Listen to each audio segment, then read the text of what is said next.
El líder del cual vamos a hablar es de Nicolás Maduro. La historia de Venezuela comienza con la llegada de los españoles en el siglo XV y se conforma como Estado en 1777, a partir de la Capitanía General de Venezuela. Ya la colonia del imperio había sido fundada en 1527 hasta 1810, que fue la independencia por Simón Bolívar. La Primera República ocurre entre 1810 y 1812. La segunda se inicia con la liberación de Cumaná y la finalización de la campaña de Oriente. La Tercera República es la Guerra de Independencia de Venezuela.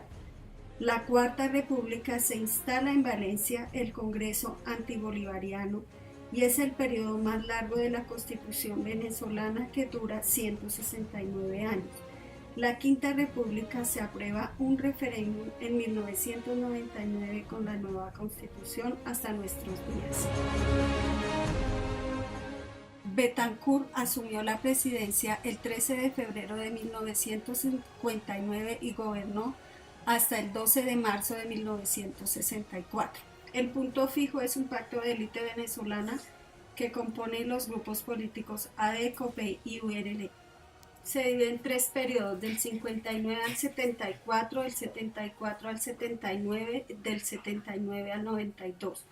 El objetivo es fomentar un gobierno de unidad nacional. Durante este periodo ocurren intentos de golpe de Estado, divisiones de partidos, insurrecciones cívicas, militares, guerrilla urbana y campesina.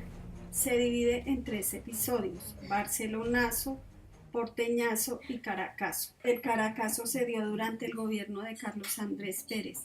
Debido a la caída del petróleo, el gobierno impuso reducción de subsidios, liberación de precios y de tasas de interés, llegando a la miseria, la crisis total y la inflación al pueblo venezolano.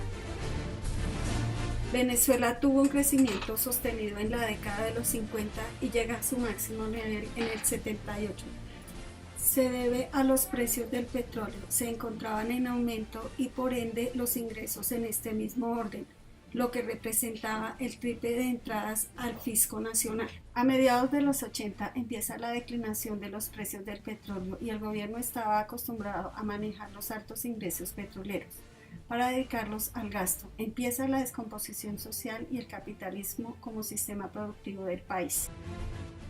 ¿Cómo se han dado las clases sociales en la historia? Empezamos con el Estado, que es el propietario de los bienes, y sigue con el aldeano, luego el amo, el esclavo, el señor, el siervo, y llegamos al capitalista y al obrero.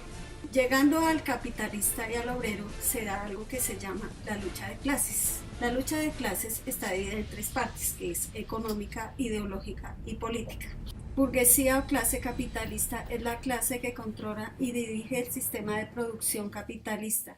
Con dinero acumulado compra de medios de producción y fuerza de trabajo a fin de obtener una cantidad de dinero mayor a la que invirtió. Proletariado o clase obrera, formada por trabajadores ligados a la producción de bienes materiales que venden su fuerza de trabajo por un salario.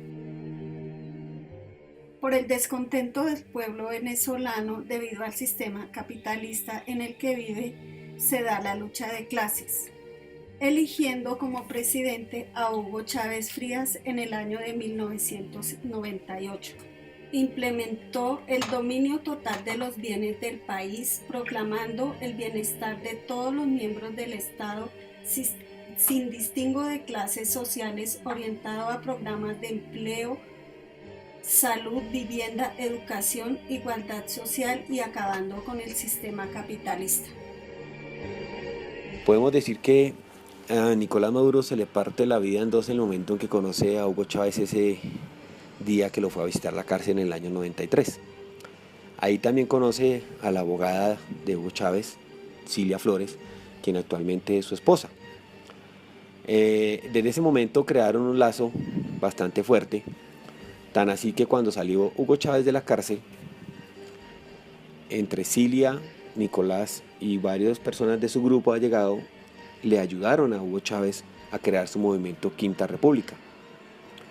Desde ese momento Nicolás se vuelve la mano derecha de Hugo Chávez, le ve el potencial socialista desde que siempre ha tenido desde pequeño y lo ubica en varios cargos importantes en el país, hasta el momento del año 2013 que muere Hugo Chávez y sube al poder Nicolás Maduro.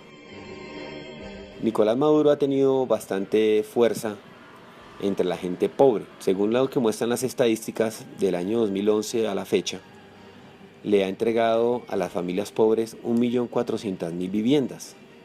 Ha dignificado el país, entrega subsidios de vivienda, subsidios de salud, casi una política muy parecida a la que se maneja en Cuba.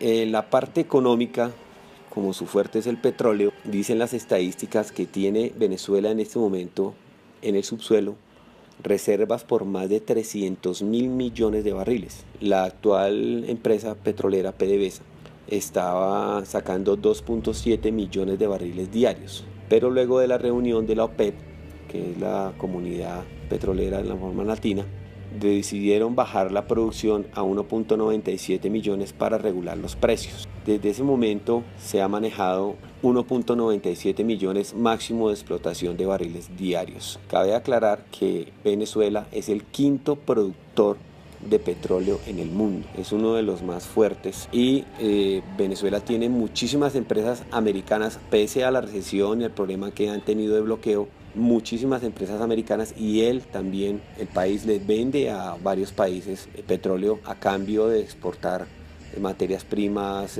maquinaria, vehículos, alimentos para sus necesidades. La oposición en Venezuela. Existe una coalición de hasta 28 partidos diferentes con 8 tipos de ideologías distintas, con el único objetivo de desbancar a un gobierno que lleva 18 años en el poder, sin un sistema de gobierno definido, en cabeza de Leopoldo López y Enrique Capriles, correspondiendo al 22% del pueblo venezolano.